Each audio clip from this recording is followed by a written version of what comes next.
everybody understands what's at stake right now. The difference between success and failure will be measured in months, not years. OTC. OTC is go. STC. STC is go. Verify no constraints and go for launch.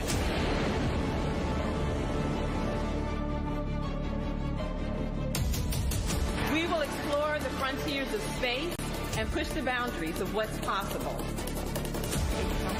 LPUs go. RTDs go. This is what it takes. We're going to get the job done.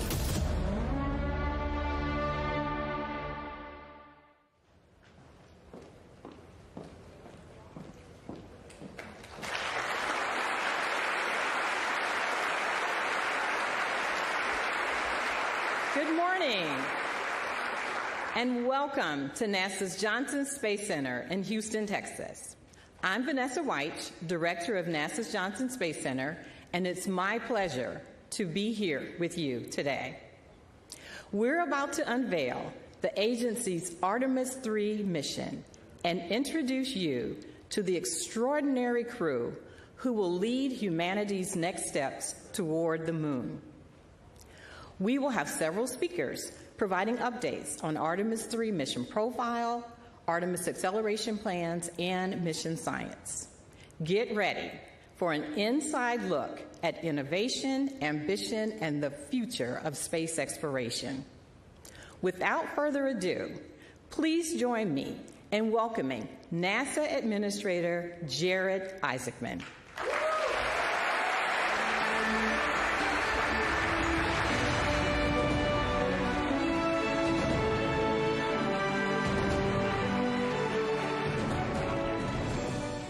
Thank you, Vanessa.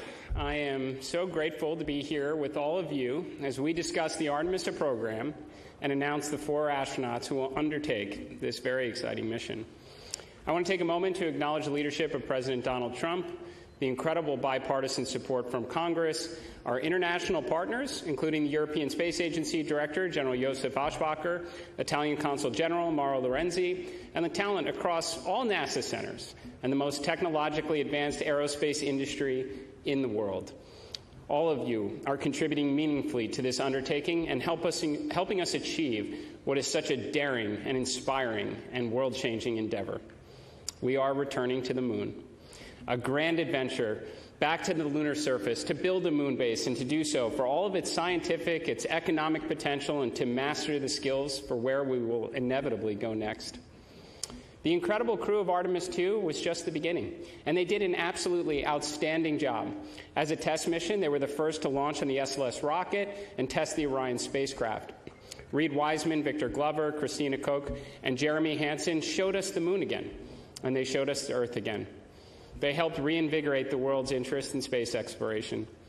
And now, just as Mercury, Gemini, and Apollo crews that came before them, Artemis II will pass along all they have learned and hand the torch to Artemis III.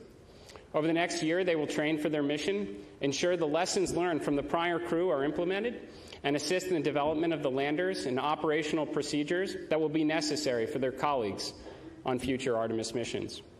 Artemis III will be an extraordinary demonstration of what is possible when the greatest aerospace companies across the United States, alongside our European partners, come together to showcase the technological might and ambition of the free world. When their training and development are complete, these 4 astronauts will strap into their spacecraft. You will witness the contributions of Boeing, United Launch Alliance, Lockheed Martin, Northrop Grumman, L3 Harris, and Airbus, and many others come together as the SLS rocket ignites the Artemis III crew and sends them into low Earth orbit. Additional powerful rockets will launch to place the Blue Origin and SpaceX Starship landers into orbit. Throughout the duration of the Artemis III mission, these astronauts will continue to test the Orion spacecraft. They will rendezvous and dock with the Blue Origin lander and then again with the SpaceX lander. Think about how many spacecraft, all of which will eventually carry human beings, will be in orbit at the same time. From Dragon, Shenzhou, Soyuz, possibly Starliner, Starship, and Blue Origin landers. This seems like the beginning of the future that we imagined as children. This seems like the very beginning of Earth's first Starfleet to me. Will we use Artemis III to get into the rhythm of multi-launch campaigns, test the interoperability across several systems while close to home, learn and improve and inform the changes necessary when the torch will be passed once again. Now, preparations for Artemis III are already underway. The NASA team, our contractors, and our partners will start stacking SLS this summer with the aim of beginning early wet dress testing before the end of the year. The interested public will be able to follow along through all the key NASA milestones, along with Blue Origin and SpaceX as they launch uncrewed tests of their reusable rockets, gather data, implement improvements, and converge upon the Artemis III readiness no earlier than this time next year. In parallel, we will not slow down. The expectation of your NASA should be that we can pursue and achieve many extraordinary objectives at once. In a matter of weeks, we will host another moon-based event. To set expectations, we plan to issue awards and provide updates routinely. In the not-too-distant future, we will be tuning in on the Moon-based website, watching landers and rovers and moonfall hopper drones and other tech demonstrations and science payloads landing on a near-monthly basis as we practice the science of survival on the lunar surface. Alongside industry and our Artemis Accords partners, we will experiment with power, navigation, surface mobility, communications, and other critical systems as we learn what does and does not work in the extreme environment of the lunar South Pole. Now, coming up later this summer, America's next great exploration asset, the Nancy Grace Roman Space Telescope, will launch and venture out nearly 1 million miles into space with the aim of further unlocking the secrets of the universe. And there are further big science missions like Near-Earth Object Surveyor, Rosalind Franklin, and Dragonfly coming up on deck. Now, to realize the spacefaring future, we will work tirelessly to ignite an orbital and someday, perhaps even a lunar economy, working alongside industry to usher in the first commercial space stations. In the months ahead, we will invest in high-temperature materials, power conversion, radiators, advanced space structures, and assemble the first fission-powered interplanetary spacecraft. Before the end of 2028, we will launch the first mission of what should be many more to follow as SR-1 Freedom finally gets America underway on nuclear power in space and delivers the Skyfall payload to Mars. The X-59 team is already past the sound barrier, and we are well on our way to rebuilding the X-plane portfolio with greater investment in faster and higher capabilities as we aim to blur the line between in and out of atmospheric flight. As I've said many times, your NASA team will not sit on the sidelines and wait for all these exciting initiatives to be realized. We are embedding SMEs across the supply chain, doing the kind of engineering and building necessary to deliver the outcomes only NASA is capable of achieving.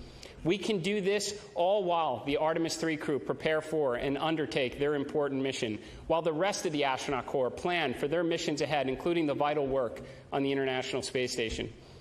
The NASA astronauts, alongside our international partners and tens of thousands of the best and brightest across the agency and industry, are ushering in the golden age of discovery. They are carrying forward the hopes and dreams of the next generation, just as the Apollo astronauts did for so many of us.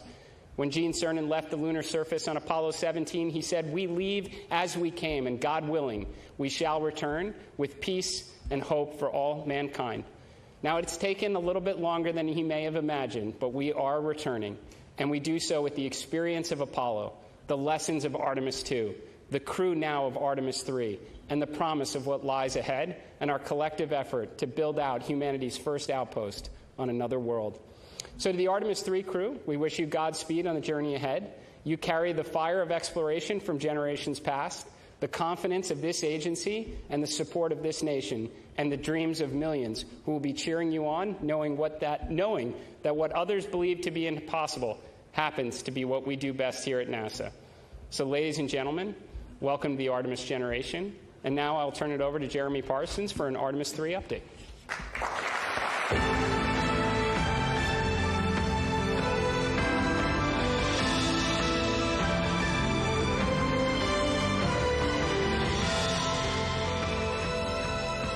Good morning.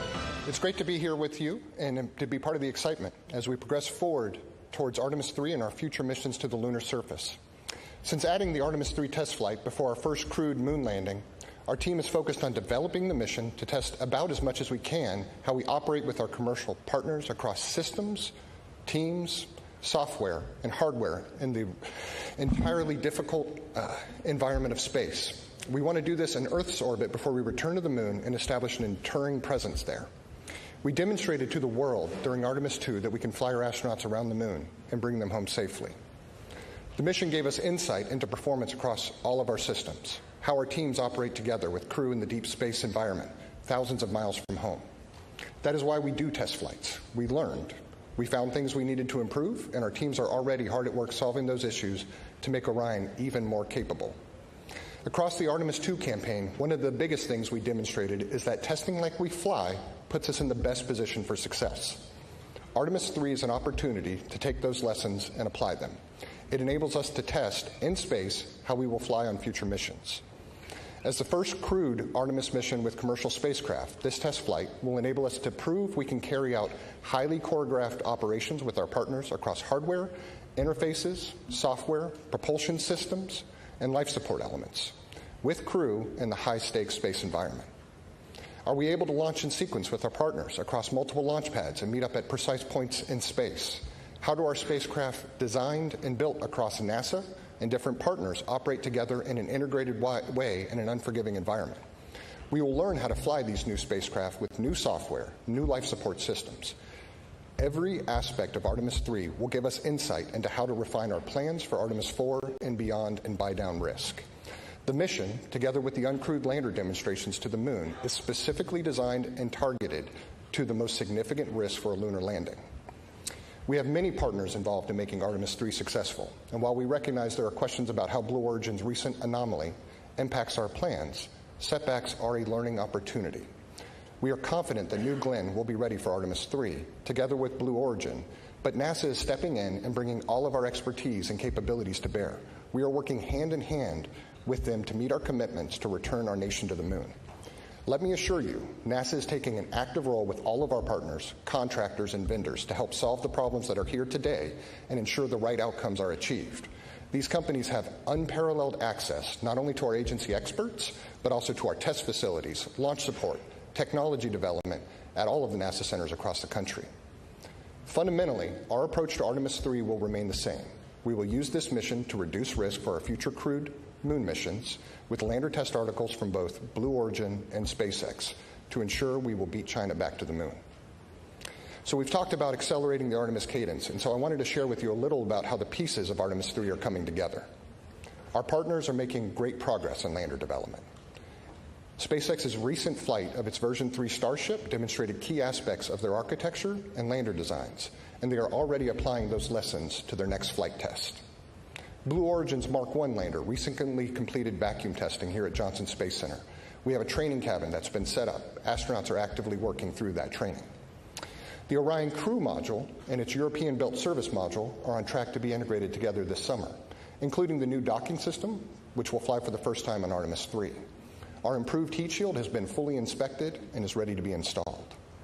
We are going to bring updated communication technologies to our missions, including adding optical communication to the spacecraft to improve our data exchange between Orion and the ground. We expect that to enhance what the public can see during the mission. SLS core stage processing is well underway inside the Vehicle Assembly Building at Kennedy Space Center. It arrived there in April, and teams have already mated the 2 segments of the core stage and will install the 4 RS-25 engines later this summer. Design and fabrication of a spacer that will replace the upper stage on Artemis III, because we're flying in low Earth orbit, is already in fabrication at NASA's Marshall Space Flight Center in Alabama. And for the ground systems, when we talk about acceleration, one of the best examples I've seen is that just 17 days after the launch of Artemis II, the mobile launcher was back in the Vehicle Assembly Building, well underway with refurbishment and preparations for stacking. Our teams are getting ready too. The launch team at Kennedy Space Center began conducting launch countdown simulations in May, which include practicing procedures to load propellant into SLS, as well as for launch countdown. At Johnson, mission segments are being simulated and crew training is well underway. Our spacesuit provider, Axiom Space, is making great progress as well. We have suit testing ongoing regularly at the Neutral Buoyancy Lab down the road here in Houston. Pressure garments worn under the suit are fully assembled and undergoing testing, and the components of the suit's primary life support system are in hand and being integrated. We are going to fly the spacesuit aboard the International Space Station to check it out in 2027, and we will perform hardware interface checkouts on at least 1 lander in a spacesuit during Artemis III. Again, this is an area where NASA is taking an active hand. We want to accelerate these deliveries, this hardware, and we're embedding NASA engineers across the board with Axiom and with partners in order to yank schedules to the left. All of this culminates in a mission where for Artemis III, the hardware is real, and we are going to begin stacking SLS rocket hardware this summer. This fall, we plan to roll out a shortened SLS stack with Orion on top. We want to test improved cryogenic seals and put our launch team through their paces, keep the training proficiency up. With an increased mission cadence, we're bringing everything we can to ramp up production and drive supply chain improvements across the key components of Artemis and across the United States. We are also moving aggressively to implement modifications to Orion that enable a broader range of lunar missions after Artemis III. This includes looking how Orion can rendezvous in Earth orbit with Starship and use that ship to push Orion to a lunar orbit. So I shared where the hardware is, but let me talk a little bit more about what we expect Artemis III to look like. Artemis III is an incredibly exciting, complicated, and highly coordinated multi-launch campaign. It's going to happen in a short period of time with 3 of the world's most powerful rockets. It will begin with the launch of Blue Origin's lander test article, which can loiter up into space for up to 90 days. This gives us flexibility to launch our crew of 4 and Orion on the powerful Space Launch System launched from Kennedy Space Center in Florida. The crew will fly their journey in low Earth orbit on a circular trajectory around Earth. Orion and the Blue Origin lander design will rendezvous in space, spending about 2 days in docked operations, conducting test technology demonstrations, including inside of Blue Origin spacecraft. More importantly, we intend to dock, perform integrated stack control, have crew cross the hatch, operate the lander, and get critical test of the life support systems that can only be done in space. This gives our teams key information on systems the lunar lander crew will depend on in an environment close to home versus 4+ days away around the moon. After docked operations, Orion will detach and await Starship. SpaceX's Starship lander test article will launch and meet up with Orion and our crew. Orion and Starship will dock, be connected together for about a day before the crew transitions to preparations for returning home, splashing down in the Pacific Ocean to a waiting recovery team made up of the U.S. Navy and NASA. In total, we expect the mission to last around 2 weeks. This mission is deliberately designed to take calculated risk so that future crews will be safer and ultimately successful when we put boots on the lunar surface. The complexity of our integrated operations across multiple launches, spacecraft, rendezvous, docking is greater in many ways than Artemis II. NASA, together with our partners, thrives in these challenging situations. Each of us are coming together for success. Human spaceflight is not for those who want to chart an easy course, but every decision we make about Artemis III will be informed about how it can help us ensure our mission success for the lunar surface. Artemis II reminded the world what we can do when we move together with clarity, discipline, and shared purpose. What the world saw was a successful mission. What we saw behind the scenes was years of coordination, planning, testing, problem solving, and collaboration with industry partners and government organizations. We are going to apply that same focus for Artemis III, and our teams are ready. To our crew, thank you for taking on this responsibility to train and fly for Artemis III. You have our commitment that we will do everything possible to keep you safe as you enable us to push the boundaries of space exploration.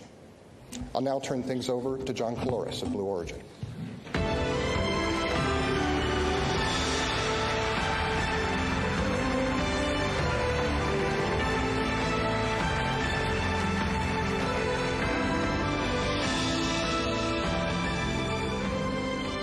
Thank you. As you know, we had a significant anomaly at our Launch Complex 36A on May 28th. The response from NASA, our partners, and customers has been extraordinary. We're making excellent progress on the investigation and pad cleanup. We'll begin rebuilding once cleanup is complete, while continuing construction at Launch Complex 36B. Blue Origin's lunar engineering and production teams are continuing the pace for production of Mark I landers for Moon Base and for Artemis vehicles, with multiple serial numbers in build. Mark I serial number 1 testing will conclude soon and will be ready for launch this year. The mission will demonstrate key components of our Artemis landers, such as our BE-7 engine. Artemis III is a major step that fills important objectives prior to our uncrewed landing on the moon in 2028, followed by our landing of astronauts that same year. On this mission, NASA and Blue Origin will demonstrate rendezvous, docking, hatch operations, ingress, and life support systems in low Earth orbit. This will allow the crew to gain familiarity with our Lunar Crew Module and even practice operations such as suit donning in zero gravity. Manufacturing is well underway on the Artemis III Mark II Lunar Crew Module, our storable reaction control system, our docking systems, and our environmental control and life support system. Our factories are running around-the-clock shifts in a responsible manner. Our vertical integration capabilities continue to produce hardware that feeds the production floor. We work very closely with NASA on engineering and testing support with more to come. We expect to complete the vehicle for Artemis III and be ready for launch in 2027. Blue Origin is very motivated to be part of the journey of returning humans to the moon. We've redoubled our efforts and are moving forward. I'm thrilled that we're just moments away from announcing NASA's Artemis III crew. I'd like to also say that the moon is the 8th continent, and we will measure ourselves not only by our successes, but how we respond to setbacks. With that, I'd like to introduce my friend Jessica Jensen from SpaceX.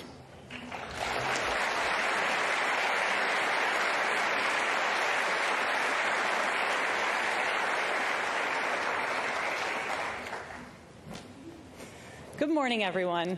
I'm Jessica Jensen, and on behalf of SpaceX, I want to first say early congratulations to the astronauts who will get to fly on this awesome mission next year. And thank you for the critical role you're about to play in pushing humanity forward. I also want to say that SpaceX is incredibly honored, as always, to continue to be a part of NASA's most critical missions as we all work together to establish a permanent human presence on the moon. I'm here today to give an update on Starship's development towards Artemis III and Artemis IV. We've made substantial progress towards developing Starship and preparing for the NASA HLS missions. We just flew our 12th flight test and successfully debuted version 3, or V3, of the Starship and Super Heavy booster, along with the new Raptor 3 engines and a new launch pad, all of which were developed through years of ground and flight testing. We are currently building several ships and boosters in parallel at Starbase, and we are actively building out 3 more Starship launch pads in Florida and Texas. We believe this, combined with full reusability, is going to lead to unprecedented launch rates and achieving aircraft-like operations, which has always been our goal. The V3 design of Starship is planned to be the vehicle for propellant transfer, our uncrewed missions to the moon, and for the HLS crewed lunar landing.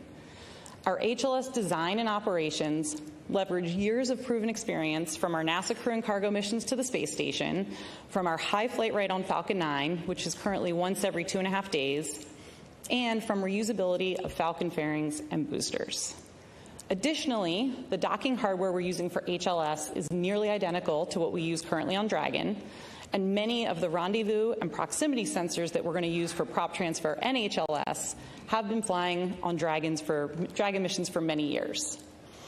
We're also actively building our first flight fidelity Starship HLS cabin at Starbase. The primary structure is assembled and prepared to be outfitted with key functional systems like avionics, power, life support systems, and more to come in the next few months. Later this year, we are targeting our in-space ship-to-ship propellant transfer demonstration. This is a core technology that will enable Starship to land humans and massive amounts of cargo on the moon. Then next year, we'll support Artemis III and the planned rendezvous and docking with Orion in low Earth orbit. For that mission, we're going to be using a V3 vehicle off the line with an added docking adapter. We are also marching towards our V3 Starship uncrewed lunar landing. This is another HLS milestone that will further demonstrate propellant aggregation in space and also a safe and autonomous landing on the surface of the moon. Then looking ahead to Artemis IV, we're continuing to develop all the crewed systems and certification necessary for the safe landing and return of astronauts to Orion. We have an updated plan with NASA that includes docking Starship with Orion in Earth orbit instead of NRHO, and then we use Starship to actually do the translunar injection with Orion attached. Then it will send them both to low lunar orbit before the landing. This approach improves crew safety by first conducting the critical docking event in Earth orbit, just like we're going to practice in Artemis III, and the crew can also abort off the lunar surface nearly any time versus waiting up to days from NRHO. In addition to improving crew safety, these new Artemis IV orbits also significantly lower the amount of propellant Starship needs to aggregate in space, since we now just have a more direct route to the moon. And this lowers schedule risk overall. We're incredibly excited to help return humans to the moon once again, and this time to stay. Thank you.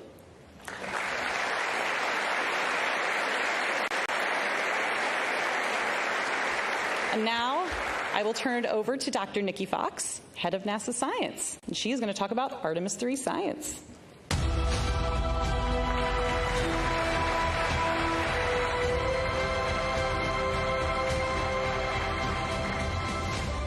Thank you so much, Jessica. Well, while Artemis II was all about moon joy, Artemis III will be all about Earth joy. We will be studying the route from Earth, and our Artemis III crew will be our mission scientists.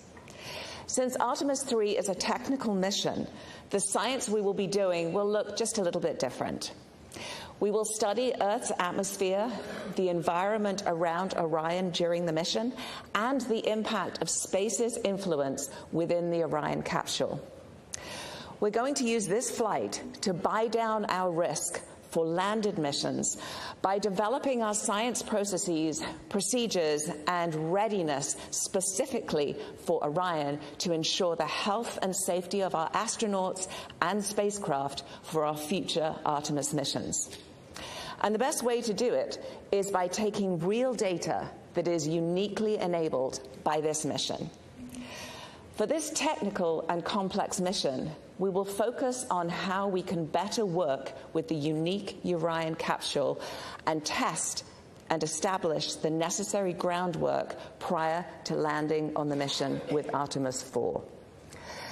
With Artemis III, we will initiate the preparation phase of packing our interplanetary survival guide with the necessary knowledge, equipment, and roadmap needed to plant astronaut boots back on the lunar surface to stay.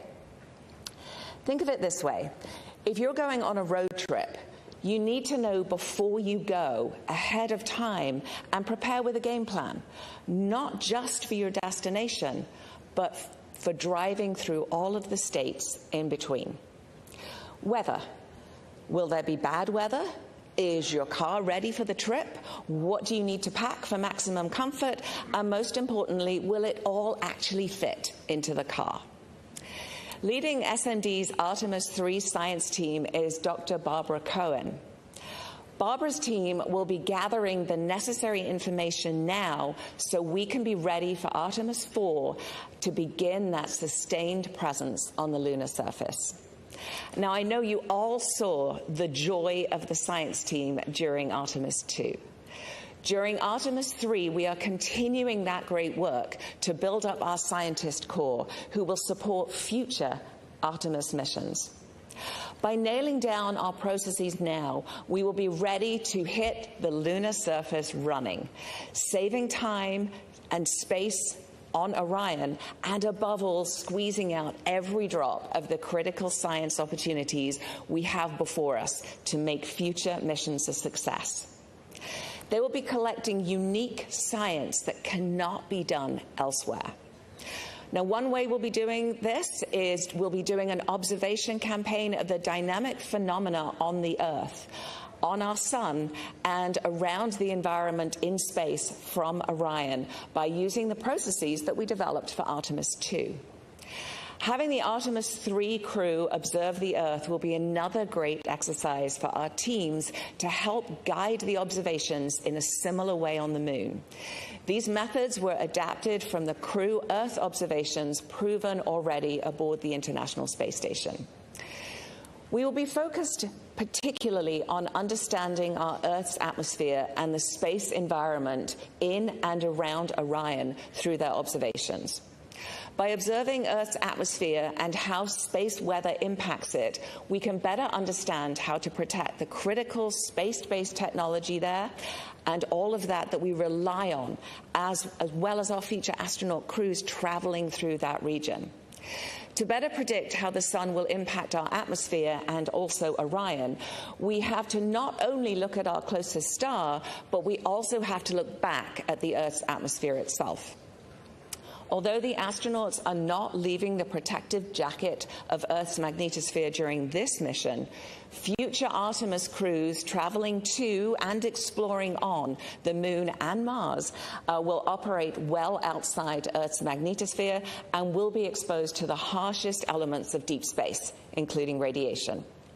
Now, this makes space weather research all the more vital as we move forward on the Artemis program, and our NASA space weather stations, situated in strategic locations across our solar system, are absolutely ready. When the sun triggers space weather events, the conditions in Earth's atmosphere can increase drag on the spacecraft. Now, this friction-like force pushes back against the vehicle, gradually draining its orbital energy and causing it to lose altitude over time, a process that we call orbital decay. This drag is highly sensitive to solar activity. So by analyzing atmospheric behavior, we can gain insight into different conditions by looking at how the atmosphere slows Orion down at different points in its flight. Understanding the environment outside Orion will also inform us of what future science instruments we could put on the outside of that vehicle. We're also using our ground-based assets across the world to look at Orion in low Earth orbit. And this is an opportunity that was not possible during the Artemis II mission due to the very quick time they spent in LEO. We are also characterizing the Orion capsule itself. We are going to initiate processes for Artemis contamination control and contamination knowledge by bringing samples out of Orion back to curation so we can identify and evaluate the environment within for our astronaut crew and for our future lunar samples. This will help us remove any background noise that may return with our lunar samples so we can subtract it out of the characterization of the samples and really get to the core of what they are. We will be doing all of this while also studying how our crew safely live and operate in space and within the Orion capsule, thereby ensuring future mission success. Now, we're still at the beginning with our planning for science, so stay tuned as there will be more exciting science yet to ride along with Artemis III. I am extremely excited for NASA to build upon the success of Artemis II and then Artemis III and to explore more of the moon, to build that sustained presence and to build our moon base to prepare for the next giant leap, human exploration of Mars. All while we lead the world doing paradigm-shifting science. At NASA, science enables exploration, and exploration enables science. And NASA Science is honored to take our part in the Artemis generation. And with that, I am delighted to hand it back to Administrator Isaacman.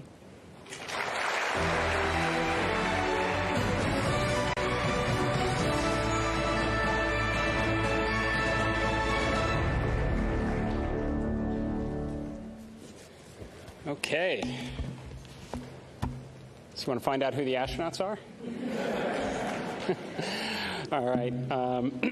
Well, thank you, Jeremy, John, Jessica, and Nikki for providing these incredible updates. Now, before we proceed, I would like to invite Vanessa, our Center Director, here to please join me on the stage. I'd also like our Deputy Administrator, Matt Anderson, if you could join us, our Associate Administrator, Amit Trushia, Director General of the European Space Agency, Josef Aschbacher, and Lori Glaze, who's going to lead our human spaceflight efforts, Norm Knight, our Flight Operations Director, and Scott Tingle, our Chief Astronaut. If you would, please join us on the stage.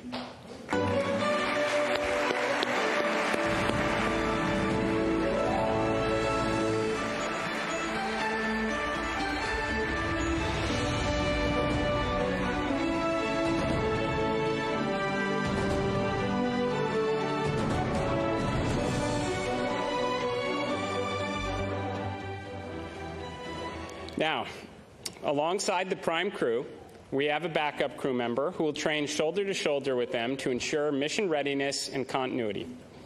Test pilot Air Force colonel, and former SpaceX Crew 4 pilot, stands ready to join the team if necessary, Artemis III backup crew member, Bob Hines.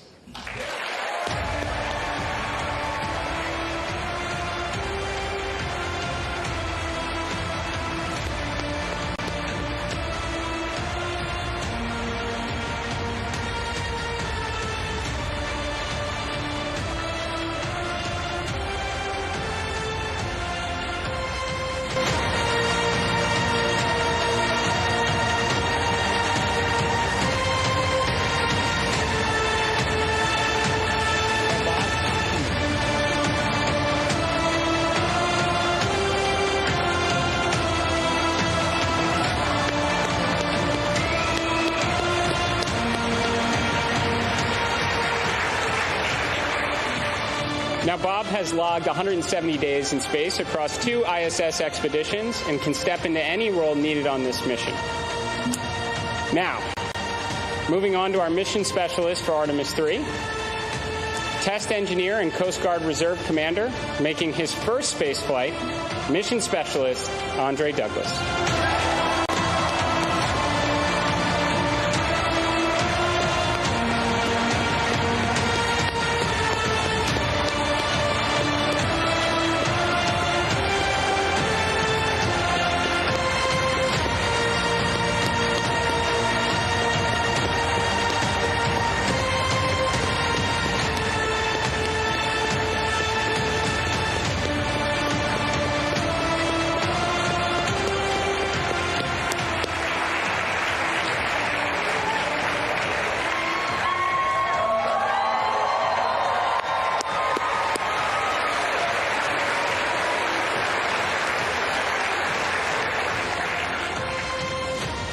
And we have Army Black Hawk helicopter pilot, family medicine physician, and record-setting astronaut, mission specialist, Colonel Frank Rubio.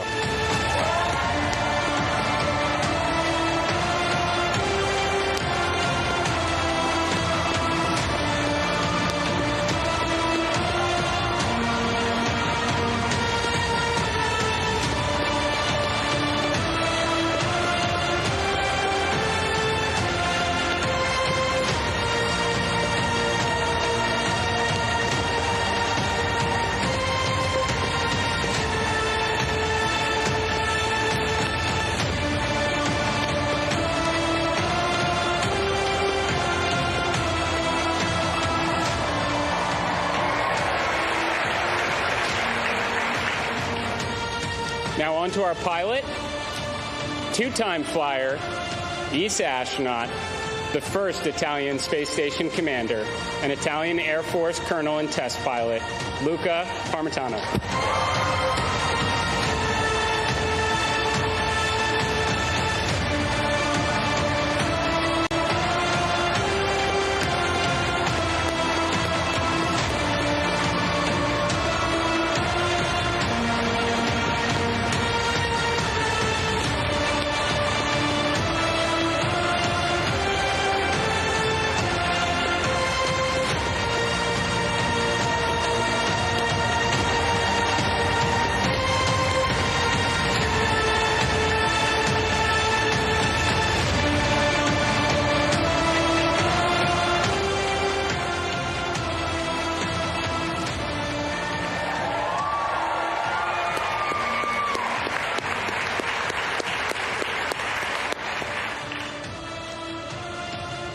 Now to our commander, 2-time astronaut, former space station commander, Marine Corps colonel, and test pilot with more than 7,000 flight hours, Artemis III commander, Randy Bresnik.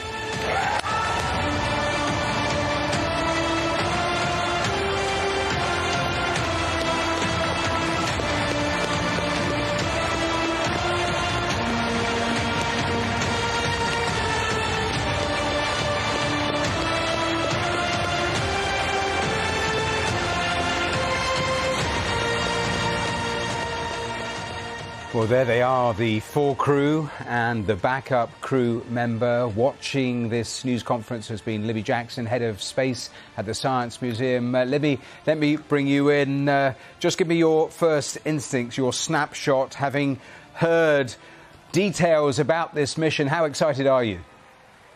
The mission is so exciting. It's so complicated. 3 launches, 2 lunar landers, the Orion spacecraft, all rendezvousing over a 2-week period. It needs a top-notch crew, and the people who've been selected are absolutely those people. There's so much skill and expertise and flight experience there. They're going to be fantastic. The one that has me grinning from ear to ear is to see the European Space Agency on stage there, Luca Parmitano piloting the mission. I worked with Luca really closely on his first flight to the International Space Station. I was what was called increment lead flight director. I know Luca really well. He is a superb astronaut. Famously had to deal with near drowning in space when his helmet filled with water during his spacewalk. So calm, under control, and it is wonderful to see Luca getting another flight, a 3rd flight. But the European Space Agency, who are so key to this Artemis program, so providing the European Service Module, the part of the spacecraft with the solar panels, or the oxygen tanks, to see them being recognized, this being an international mission, that's really brought a smile to my face today as well. Briefly, in terms of this Artemis III mission, what will it be doing that Artemis II has not? Artemis II tested out the SLS rocket and the spacecraft that got to the moon. But to land on the moon, you need a spaceship that will take you to the moon. The Orion spacecraft can't do that. And this is what this flight is all about. It is testing out the spacecraft, the landing systems, Blue Origin's Blue Moon Lander, SLS's HLS system. It is making sure that Orion can dock with those, that the astronauts can transition into the landers, that they can pilot them, that all of those systems are ready to go. They'll be learning from it. Of course, there will be. It will be the first time that these craft will have been flown by humans. And it will be about ironing out all of those unforeseen issues so that NASA can move forward to Artemis IV, the first landing, they hope, which will take place in 2028. A final question, because I'm going to put onto the screen those images that you'll be familiar of when Blue Origin, the latest launch, went so wrong and there was that massive explosion on the launch pad. We heard from Blue Origin in that news conference. How much of a setback is that, even on the timeline? Well, they've reaffirmed in this press conference that they are moving forward, that they expect to see Artemis III launched this time next year, or no earlier than this time next year in 2027. That's on target. Blue Origin have said that the damage to the launch pad is not as bad as they first feared, and NASA have reiterated in that press conference their desire to work with them.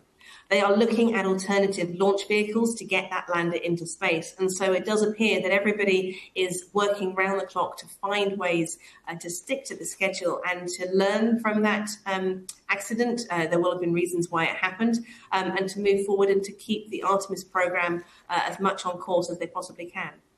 Libby Jackson, we will leave it there. Thank you for your time, for spending the last, 45 minutes listening to that news conference and giving us your thoughts. Thank you so much for being here with us on BBC News.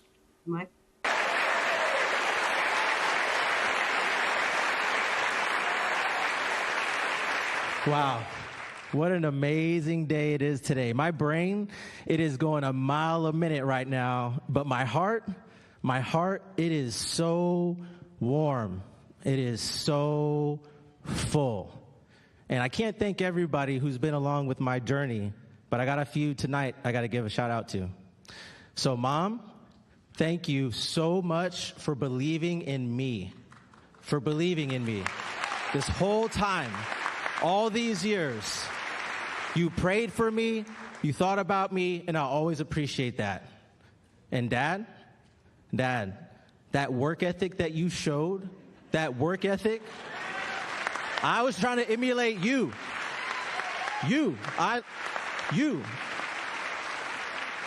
Thank you so much. Oh, by the way, happy early Father's Day.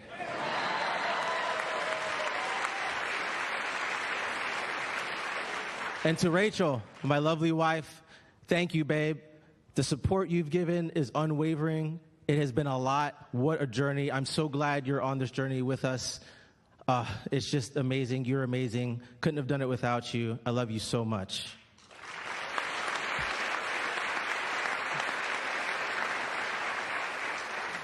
And to my boys, if you put in the hard work and you think big, you can do just about anything you want to do. Surround yourself with good people. You can do this. You can do whatever you want. You just got to try hard. All right? So I don't have enough time to go through everybody out there, but we really appreciate you guys supporting us. This mission is going to be fantastic. What an excellent crew. Very proud to serve with these gentlemen. Very fine crew. And go Artemis, go NASA.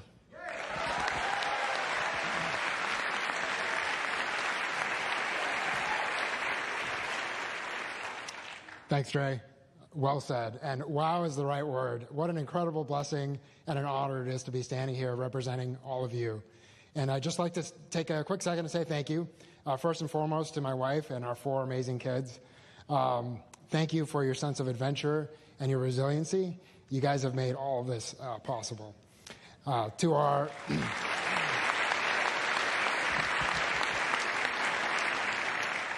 to our community of friends and family who've always been there when we most needed them, we've called upon them many times, and they've always stepped up. So thank you guys. You know who you are. And then last but absolutely not least is to the NASA team, NASA community, to our leadership, to our engineers, our flight controllers, our flight directors. You guys are the ones that make this happen. So thank you. And last, but definitely not least, is to our peers, CB, and all the support staff that we have. We look forward to representing you guys and to helping take the next step so that we can watch you guys continue to make history. So thank you, and go Artemis III.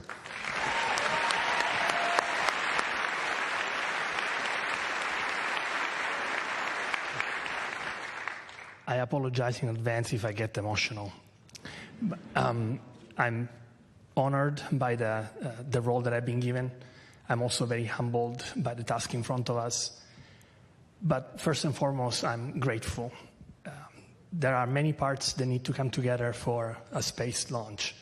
And you need a launch pad. And for me, that launch pad is my country, Italy, its education system, the Italian Air Force that gave me the professional tools to bring me here today, the Italian Space Agency that gave me the first flight to put those skills to proof, and for that I'm very grateful.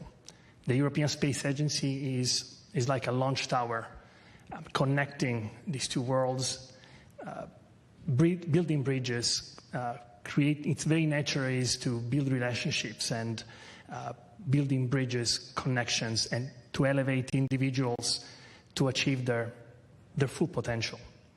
The rocket, figuratively and literally, is NASA. I'm grateful that NASA has allowed me to be part of this incredible group of people, of this crew, and for letting me fly. But we wouldn't be going anywhere without fuel, and the fuel that lets everything move is right here. Maya, Sarah, Marta, my extended family here in the crowd. You are the energy that feeds my soul. And your love is the spark that ignites every passion. Thank you. Grazie.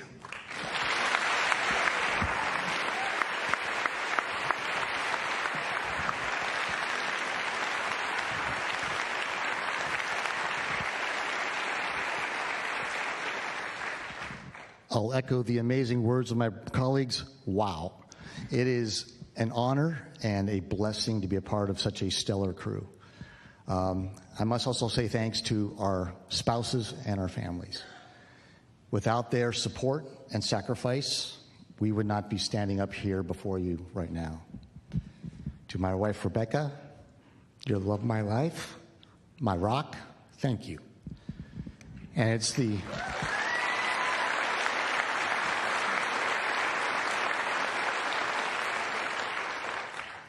it is their support of our families that's going to carry forward from today when we start training very soon.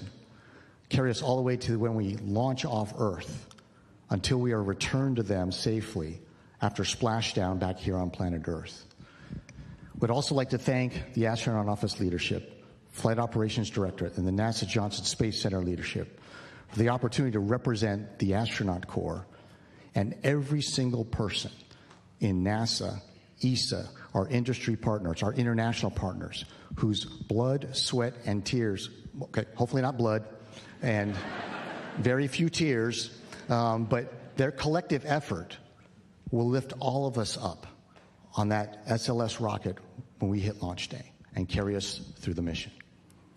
We'd also like to thank NASA leadership and our ESA leadership for the opportunity to represent all of humanity from this spaceship Earth that we will carry forward into the Artemis, as we execute this Artemis mission, extending human spaceflight into the future and exploring the cosmos. Now, spaceflight is hard, and that's why the most important Artemis mission will always be the next Artemis mission, where we are doing flight tests on every single flight, incrementally determining the flight envelope, expanding it, proving out capabilities, and making the operational procedures that we have more and more precise. Because every single mission we will do after this will be more challenging and more complex. We are certainly humbled as a crew to be able to be your crew that executes this Artemis III mission in space, being that unifying link between the phenomenal Artemis II mission we just had 2 months ago and the Artemis IV mission that will follow ours, where we'll again be the first to land humans on another celestial body, that celestial body being our neighbor in the sky at night, the moon. Thank you.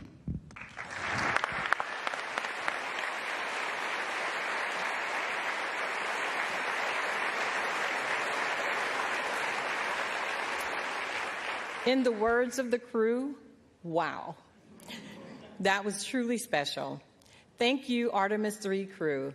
Hearing from each of you has inspired everyone supporting this mission across the globe.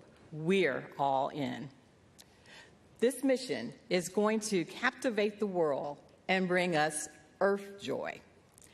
Let's look ahead at what's in store for Artemis III.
Another wow.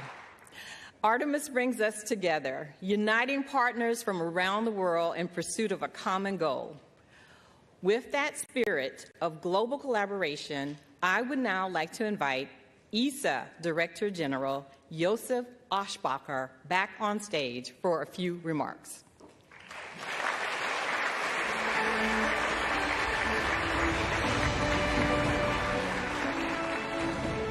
Wow, what an atmosphere, what a moment. Ladies and gentlemen, days like this do not come often, when history is not something we remember, but something we are about to make. Just weeks ago, at NASA's Kennedy Space Center in Florida, I had the privilege of witnessing the launch of Artemis II.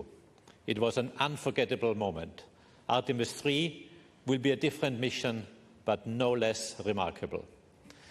Before anyone sets foot on the moon, someone has to make that possible.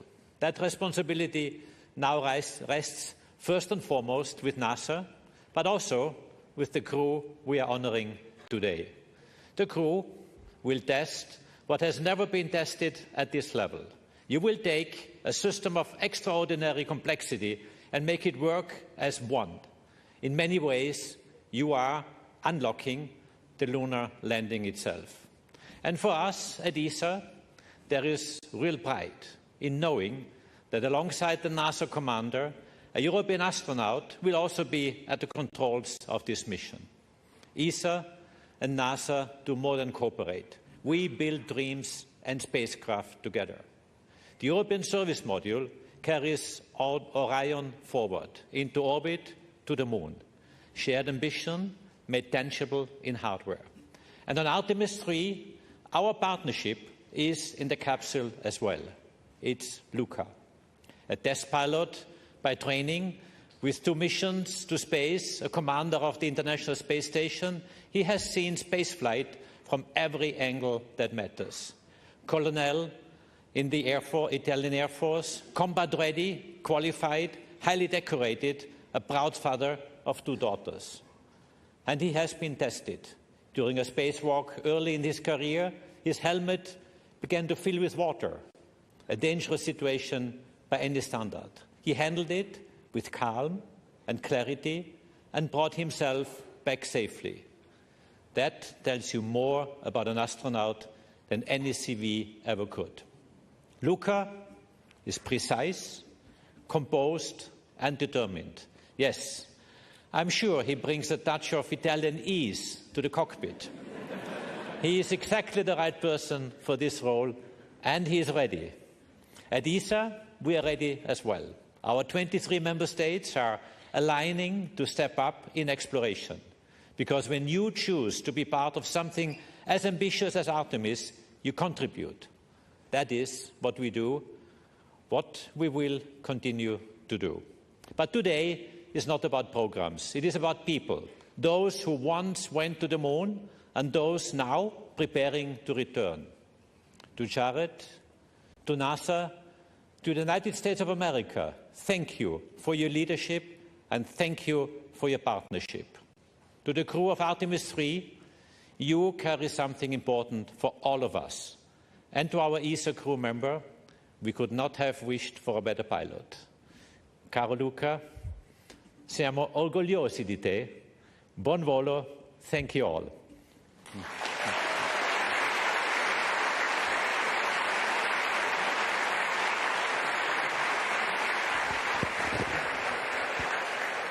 Thank you, ESA Director General Aschbacher. Let's now take a look at some special messages recorded by Senator Ted Cruz, Chairman of the Commerce, Science, and Transportation Committee, and Representative Brian Babin, Chairman of the House Science, Space, and Technology Committee. Congratulations on being chosen for the Artemis III mission. It's a big damn deal. Following the extraordinary success of Artemis II, America has entered a bold new era of space exploration and discovery. Under the leadership of Administrator Jared Isaacman, NASA is paving the way for humanity's return to the moon and beyond. As the chairman of the Senate Commerce Committee, I've been proud to author or co-author nearly every major piece of space legislation in the last 14 years. I've led the fight to advance the NASA Authorization Act and secured landmark investments in the Working Families Tax Cut Act to ensure the future of Artemis is bright, robust, and enduring. Now this crew, each of you, will turn those investments into reality. At a time of growing competition with China in space, this mission will strengthen America's leadership, expand our economy, and help secure a lasting American lunar presence. When America commits to a mission, we lead and we succeed. You will make our nation proud. Thank you for your commitment to this great nation space program, and may God continue to bless the United States of America. Hi, everybody. Congressman Brian Babin. Congratulations to the Artemis III crew. Following the successful mission of Artemis II, your selection marks another historic milestone in America's return to deep space. Each Artemis mission builds upon the last one, and the mission ahead is a critical next step as we prepare to return humans to the lunar surface and lay the foundation for a sustained presence on the moon alongside our international partners.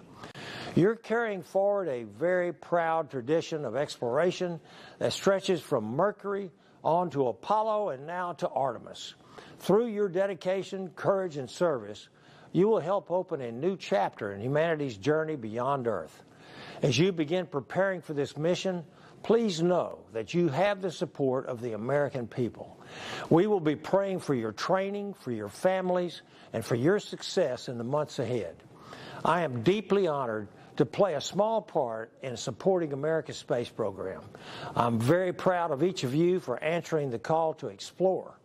May your mission inspire future generations to dream boldly, to dare greatly, and to carry the spirit of discovery farther than ever before. God bless you. Thank you.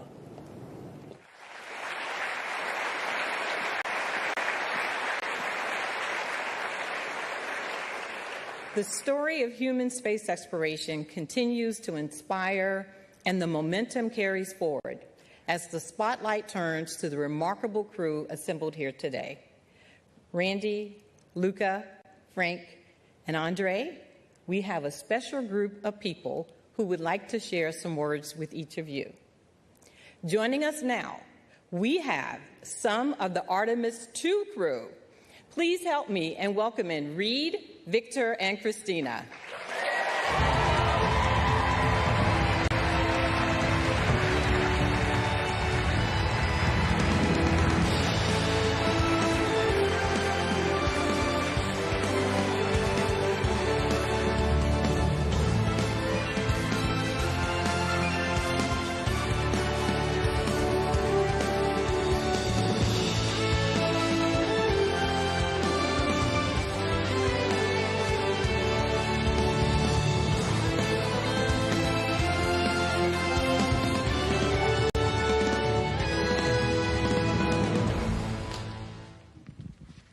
All right, Comrade Randy, Luca, Frank, our backup, Andre, Douglas. So good to see your family out there. So good to see all the families. On behalf of myself, Christina, Victor, and we all know Jeremy wishes he was going to be here today, that he could be here. We just want to say how completely fired up we are for you. I hope you saw us down there cheering, screaming as loud as we could. And Randy, in your comments, I really loved when you said that you all are the link from to the surface. And that really resonated with me. And you guys know, because you work in the office, we've been carrying these batons around for way too long. And so with that, the Artemis II crew, Comrade, hands you the baton. You got the controls.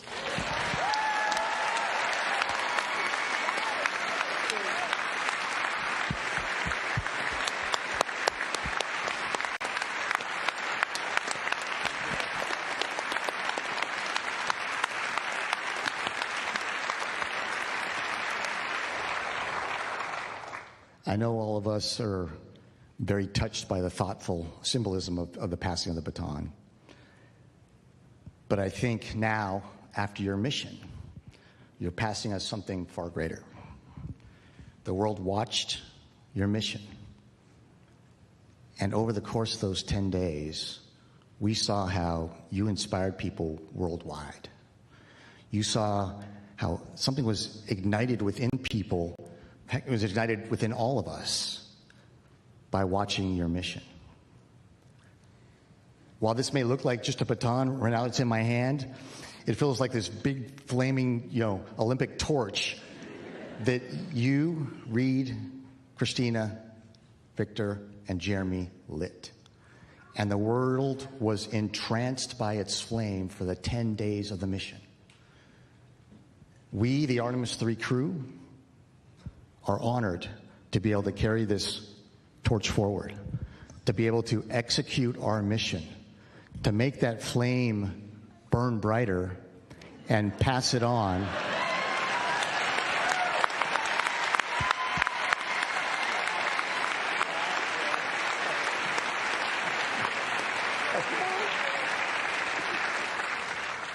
and be able to pass that flame on to the next crew that's out here. And so it is our distinct honor and privilege, and echoing the immortal words of Apollo 11's Michael Collins, to be carrying the fire through the next Artemis mission. Thank you.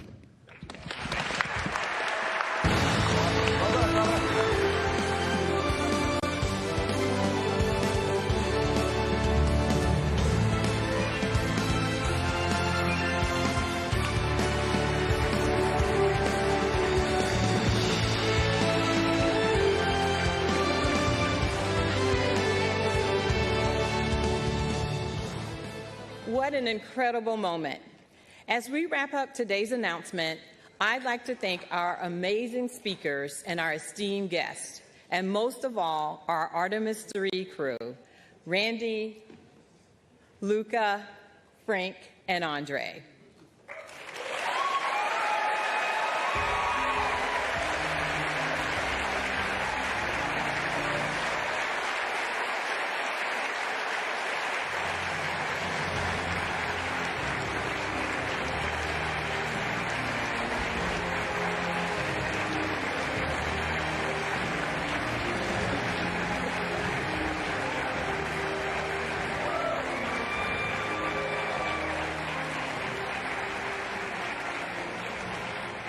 As you prepare to embark on this next giant leap, know we stand united, ready to support you at every turn with mission excellence, pushing the boundaries of what's possible for the benefit of all humanity.